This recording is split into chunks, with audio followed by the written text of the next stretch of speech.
So now comes to the causes of case 1, where the gametes cannot comes near to one another, but the favorable condition for the fertilization are present within the female body. So causes of case 1.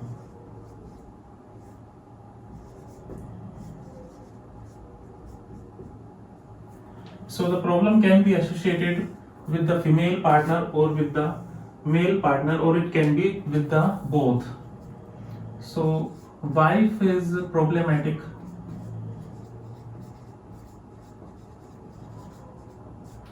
or the husband has the problem.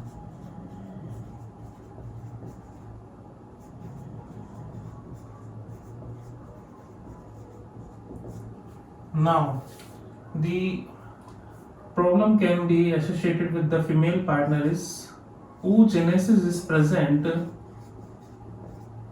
but the ovulation is absent. Ovulation cannot take place. So the reason for the absence of the ovulation can be the wall of ovary is very thick. So the wall of ovary is thick.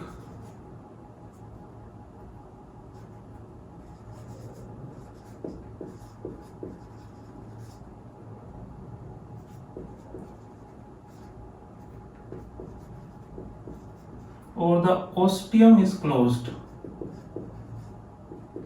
which is present over the fimbriae to receive the ova from the ovary. Ostium is closed, so the ovulation cannot take place. So this can be the problem. So in this case, the another one is the, suppose the oogenesis is also absent. Oogenesis is absent, so the ovulation is also absent. So in this case, the ova is taken from the ovary of the parent.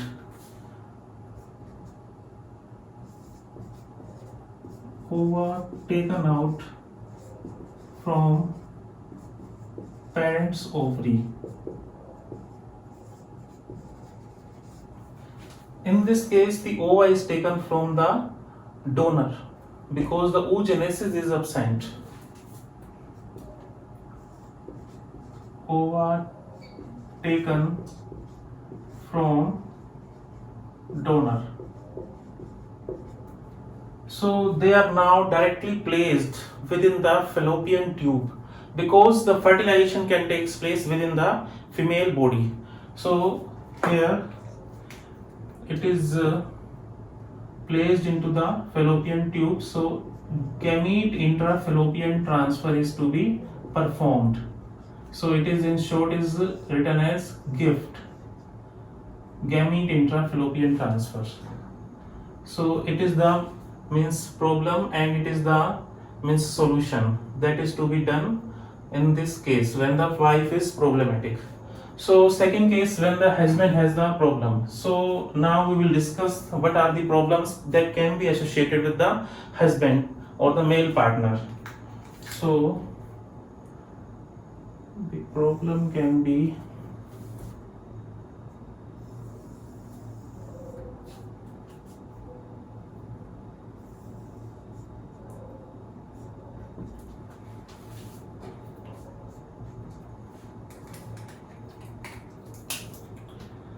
the ejaculation is absent. Ejaculation cannot take place. So its reason can be means the vasa deferens or epididymis or vasa efferentia. They can be means blocked. They are blocked. They have the blockage. They are blocked. So this sperm cannot comes out from the means from the body. So ejaculation cannot take place. So second case, it is the retrograde ejaculation. Second case is the retrograde ejaculation.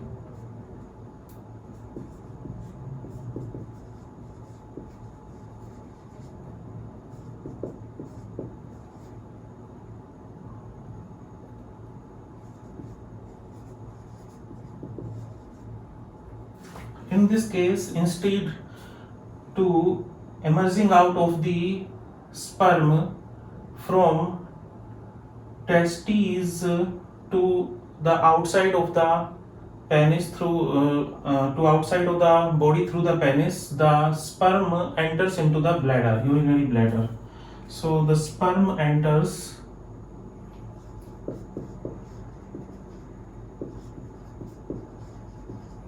in urinary bladder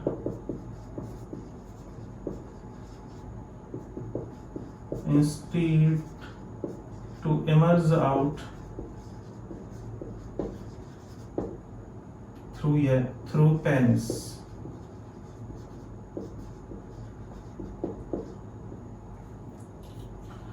Now the next case is the next case. There is the distance the sperm has the normal ranges. The sperm has to travel a distance of 7 to 10 inches, means the ova into the fallopian tube of the ampulla, means ampulla of the fallopian tube, the ova is there, the sperm to reach over there has to travel a distance of 7 to 10 inches. In 1 hour, the sperm travels 8 inch per hour. Sperm travel 8 inch per hour or 31 miles per hour. This is the normal speed of travel. For reaching to the ova, the erection of penis is required during the copulation. So, but in a disorder that is called as the impotency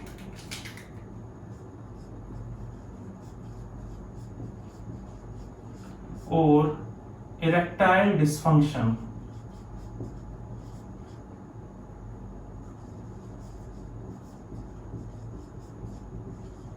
In short, it is written as ED, erectile dysfunction. It is the non-erection of penis during coitus. Non-erection of penis during coitus. So the sperm cannot achieve the speed of this much to reach to the ova. So the sperm cannot reach to ova. So the sperm motility is low. Low sperm motility. It leads to the low sperm motility. So the chances of the fertilization are decreases. Then next case is the hypospermia.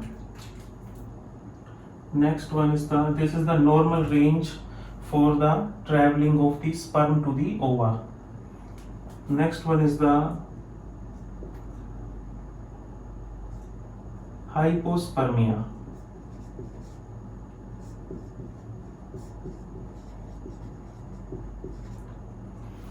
In the normal ejaculation, 1.5 to 5 ml semen is ejaculated for the effective fertilization that has the abundant sperm.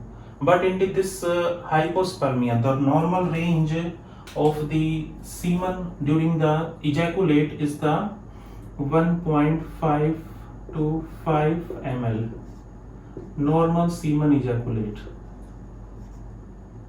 Normal semen ejaculate during the copulation. But into the hypospermia, it is the low semen ejaculate during the coitus. So low semen ejaculate. It is less than 1.5 ml. So the sperm will also be present to be in lower number. So the chances of the fertilization are decreases in this hypospermia. Then next one is the oligospermia.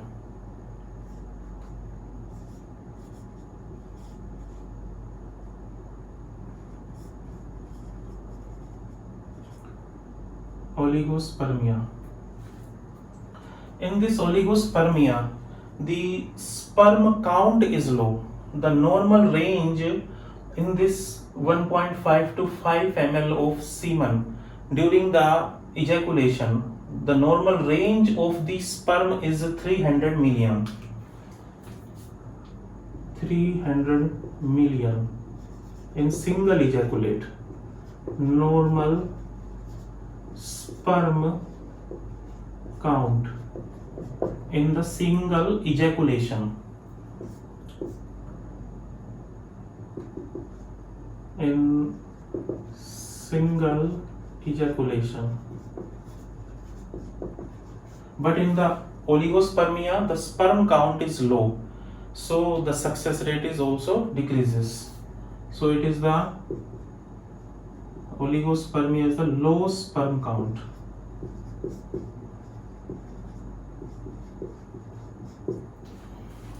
So less than 300 million sperm. Then next one is the azoospermia.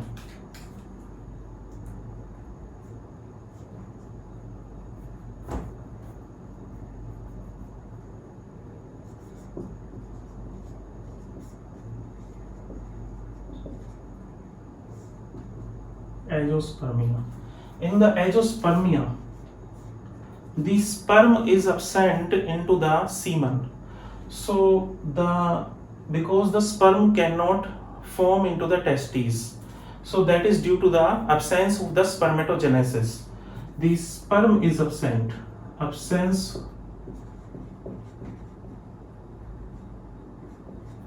of sperm in semen.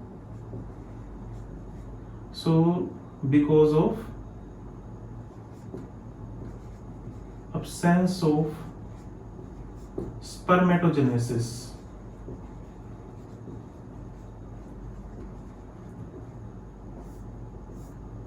so this, when the sperm is not present into the semen, so the fertilization cannot take place. Then lastly, it is the STD, sexually transmitted disease. Sexually transmitted disease. So the coitus, the copulation is prevented to avoid the transfer of the infection. Here, copulation or the coitus, copulation is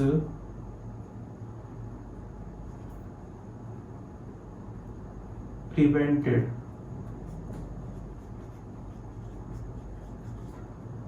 to avoid transfer of infection.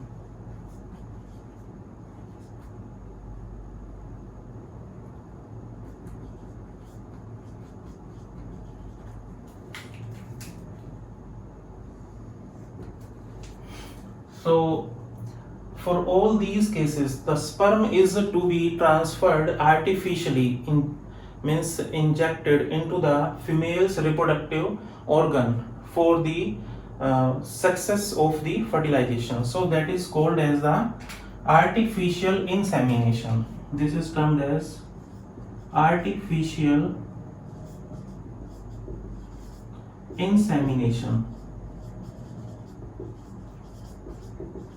So if the male is suffering from any of the disorder, then the artificial insemination is to be performed.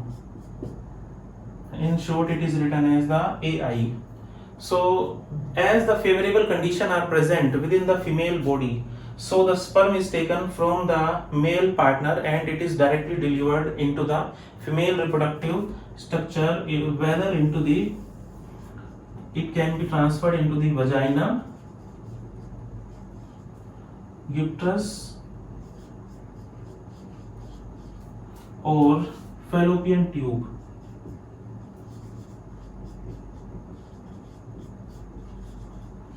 So into the uterus, it is termed as the intrauterine insemination. It is termed as intrauterine insemination, IUI. Intrauterine insemination. transfer of sperm into the uterus of the female. Intrauterine insemination.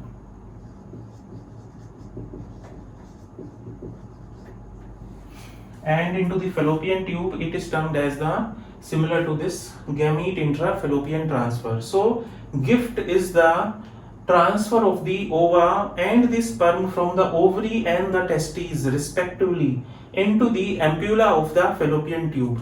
So it is the gamete intrafallopian transfer. So we can understand with this. So suppose this is the uterus and it is the vagina. So the sperm is taken through the syringe from the male partner, or from the, if the agiospermia is there, then it is from the donor. So the sperm is directly injected either into the vagina or into the uterus, or suppose this is the fallopian tube, into the fallopian tube, and this is the ampullary region. This is termed as the ampulla. So this is the ovary. In the case when the ovulation is absent, so the wall of the ovary can be thick, and the ostium, this is the fimbriae, which has the ostium which receives the ova from the ovary. So the ostium can be closed due to some deformity. So the ova is directly taken out from the ovary and is placed into the ampulla of the fallopian tube of the same female, because the spontaneous ovulation cannot take place. So this is as the fertilization can take place within the female body. So this is the in vivo fertilization. So in the exam, in the NEET, it is to be asked that intrauterine insemination or the gamete intrafallopian transfer, they are the in vitro fertilization or the in vivo fertilization. So they are in vivo fertilization, because the favorable condition of fertilization are present within the female body, in this case 1. So this artificial insemination is done by the in vivo fertilization.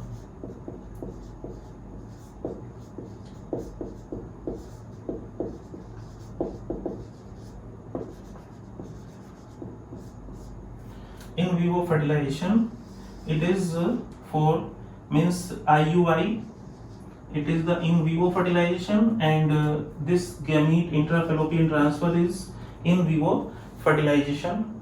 So that these two terms are generally asked for the NEET exams. Now comes to the case 2, where we will study the gamete may or may not comes naturally nearer to one another, but the favorable condition of fertilization are absent within the female body. So the fertilization is carried out outside the female body into the test tube. So that is called as the in vitro fertilization, or the the fertilization within the test tube is termed as the test tube baby. So this is all about the in vivo fertilization.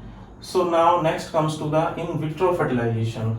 So these points are important with respect to the NEET and with the board examination. So next is the case 2.